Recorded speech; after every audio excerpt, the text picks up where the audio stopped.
Greetings, and thanks for joining me for another money health conversation. I appreciate you taking the time out of your day to learn how to increase your money health and make smarter decisions with your money. This is Derek Hagan, founder of the Money Health blog and Hagan Financial. Today, I want to talk about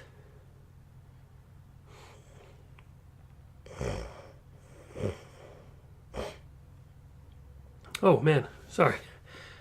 I dozed off there for a minute. Taxes. That's why I dozed off, because today I want to talk about taxes. Don't worry, this isn't going to be some kind of, I hope it's not anyway, some kind of dry, boring conversation about tax advice and deductions and credits and that kind of stuff. No, I just want to explain an often misunderstood aspect of how taxes work. And to start, let me tell you a little bit of a story. I used to work as a kitchen manager or like a cook at a family restaurant back where I'm from, and oftentimes I would be approached and asked if I wanted to become an assistant manager. And aside from the fact that I had already achieved the the hours that I wanted on the weekends, I was working the morning shift.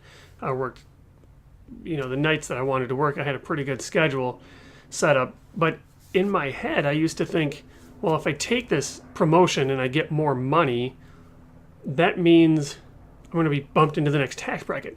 And if I get bumped into the next tax bracket, if you go from 27% to, I was never that high, but if you get moved into this next tax bracket and then all of a sudden now there's a higher tax rate applied to my income, it's almost like taking a pay cut, right? So do I really want to go through this raise process, get worse hours, get more responsibility and then, less respect, right? Because nobody likes the boss, only to get a pay cut?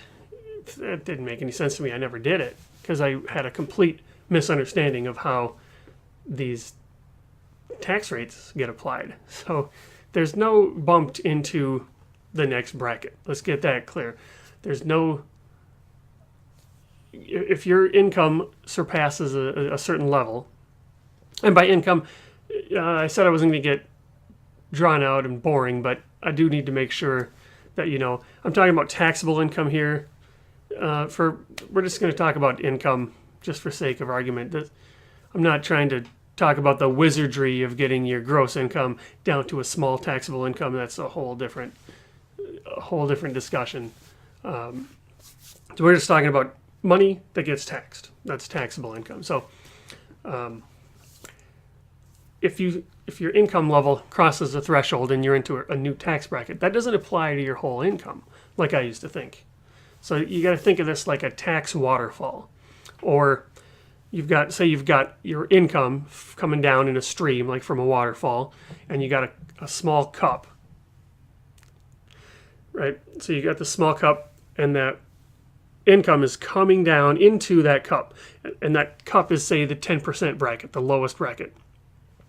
Eventually, the waterfall is going to fill up that cup, and the overflow is going to go into a different cup. Okay? But the stuff that's in that top cup is always going to be taxed at 10% no matter what happens. The overflow, the stuff that falls into that second cup, that's the stuff that gets applied at the next rate, 12%, or whatever it is. These change all the time, right? And then that second one, if you keep making more and more income, that second one overflows, and there's a third cup underneath there. Is it 22%, I think, now? So fills up the 10% cup. It fills up the 12% cup. It fills up the next cup after that. So all those higher cups are always going to get taxed at those rates.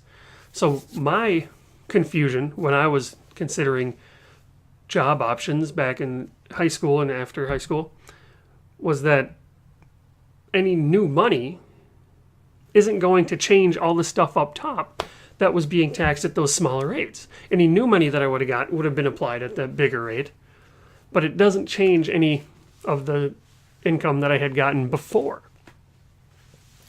This happens all the time. This is a very, very often misunderstood concept.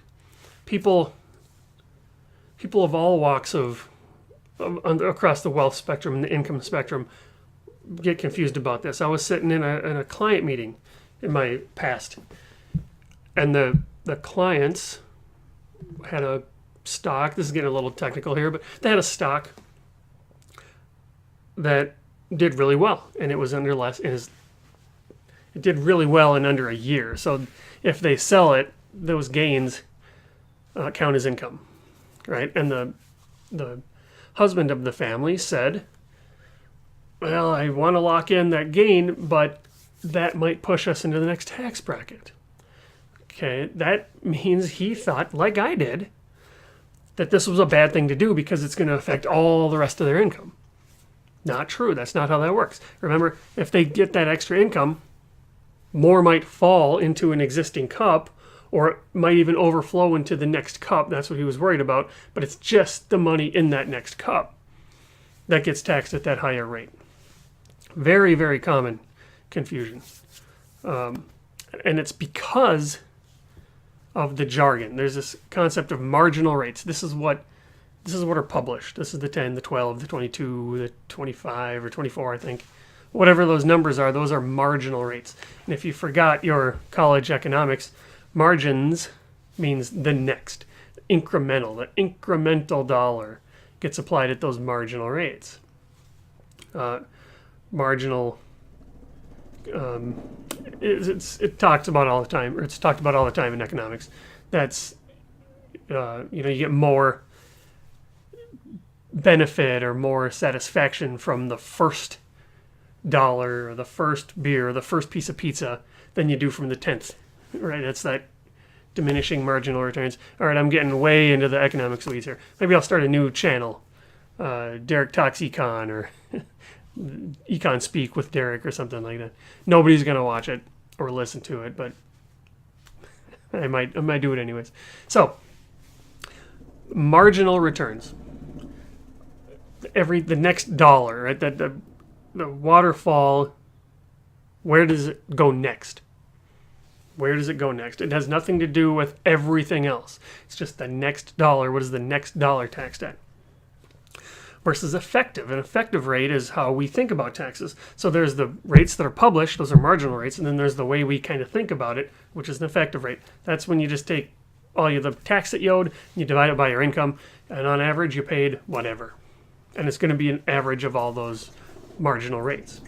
So it's easy to confuse those two, mix them together, and that's why many of us get confused.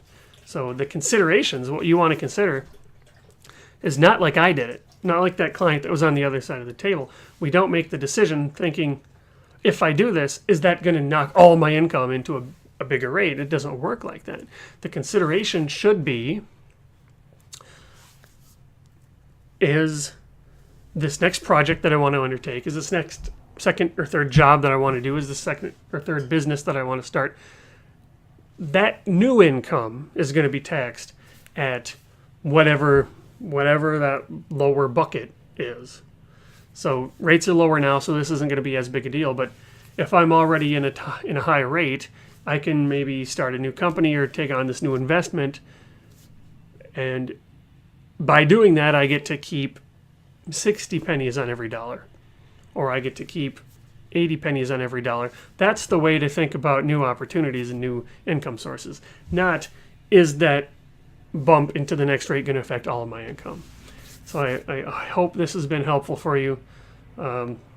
If you've liked what you've seen, please like, subscribe, share with your friends that you think might get some value out of this. You can check out more at moneyhealth.blog. You can get access to all the previous articles there, and you can also sign up for the weekly Money Health mailing list, so you won't miss an update. You get access to all the article, the video, and the podcast there right to your inbox every week. So until next time, be well.